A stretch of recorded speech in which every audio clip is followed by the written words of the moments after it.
Ketaatan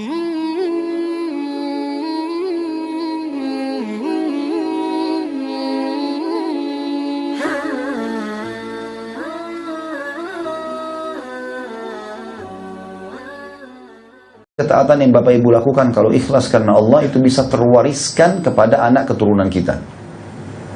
Jadi kalau kita soleh atau solehah, ya, lingkungan kita itu akan tumbuh seperti itu.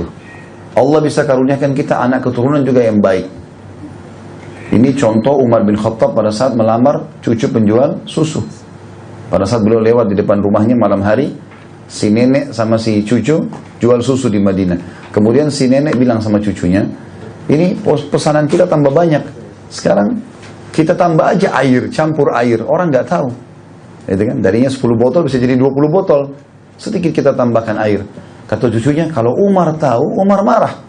Umar ada di sebelah tembok rumahnya. Umar dengar, Umar radhiyallahu anhu tiap malam selalu muter-muter Madinah. Tidak tidur kecuali sudah mengecek semua aman baru beliau tidur. Radhiyallahu anhu. Jadi luar biasa keadilannya. Yang jelas, Bapak Ibu sekalian, pada saat itu si nenek bilang, Umar nggak tahu kok. Lalu kata cucunya sambil menangis, kalau Umar tidak tahu bagaimana dengan Tuhannya Umar, hai nenekku. Tapi ini si perempuan ini nangis nih.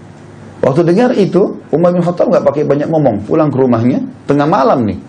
Ya, ini tengah malam. Kalau kita sekarang mungkin jam 2 malam, ya, 1 malam, ini tengah malam. Bangunin semua anak laki-lakinya, tawarin nikah. Nih bapak-bapak bayangkan kita disuruh bangun jam 1 malam nikah. Umar bangunin anak laki-lakinya semua lalu tanya, siapa yang mau nikah sama cucunya penjual susu? Malam-malam orang lagi ngantuk-ngantuk disuruh nikah. Ya. Maka orang, anak-anaknya semua pada diam, gak ada yang ngomong. Kata Umar, kalau tidak ada yang mau nikah saya akan nikahi. Lalu Asim, salah satu anaknya Umar yang umurnya masih di bawah 20 tahun, waktu itu angkat tangan mengatakan, saya ayah, saya nikahi sebagai bentuk bakti kepada anda. Maka dinikahkanlah Asim keesokan paginya dengan cucu penjual susu tersebut. Jadi anak raja nikah sama masyarakat biasa yang miskin, gitu kan. Ulama mengatakan ada alasan kenapa Umar milih sebagai anak mantunya. Karena tangisannya tadi kepada Allah itu nilainya, bobotnya besar. Itu akan bisa baik buat dia dalam rumah tangga, juga keturunannya terwariskan. Ternyata Asim ini sama istrinya tadi punya anak namanya Abdul Aziz. Abdul Aziz punya anak namanya Umar. Umar bin Abdul Aziz khalifah yang terkenal dengan kesolehannya. Ya, dalam 2 tahun memimpin dari tahun 99 sampai 101, itu tidak ada lagi orang yang mau menerima zakat. Jadi saking luar biasa keadilannya. Ini kalau Bapak Ibu baca kisah Umar bin Abdul Aziz, unik sekali. Raja yang luar biasa, kesolehannya banyak, ya.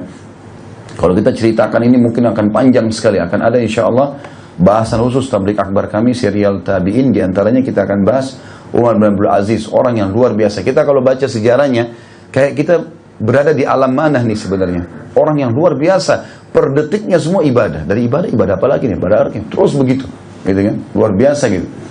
Yang jelas lahirnya ini, kata ulama, manusia yang terbaik ini, Umar bin Abdul Aziz, sampai sebagian ulama mengatakan dia adalah Khalifah Rashidah yang kelima.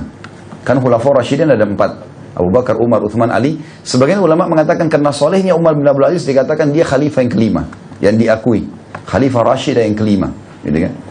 Kata para ulama, Umar bin Abdul Aziz saleh karena darahnya turun dari si nenek tadi, cucu penjual susu itu, terwariskan. Jadi subhanallah, kesolehan itu bisa terwariskan. Ya, jadi kembali kepada poin tadi, kalau kita beramal soleh teman-teman sekalian, berefek ya kepada fasilitas yang Allah berikan dunia akan baik. 2 rakaat sholat malam bisa setahun sembuh, setahun aman, 10 tahun aman, dan seterusnya. Seperti itulah, ya. Dan juga dia bisa terwariskan kepada anak keturunan kita.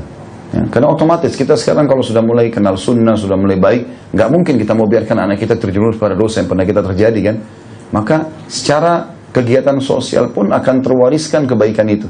Saya dulu nggak bisa ngaji, sekarang anak saya harus hafal Quran. Kita akan jauh lebih baik, gitu ya, menurunkan lebih baik. Seperti itulah manfaatnya. Dan itu masuk dalam rahmatnya Allah. Artinya amal soleh yang kita kerjakan berefek kemana-mana. Itu rahmat yang luas.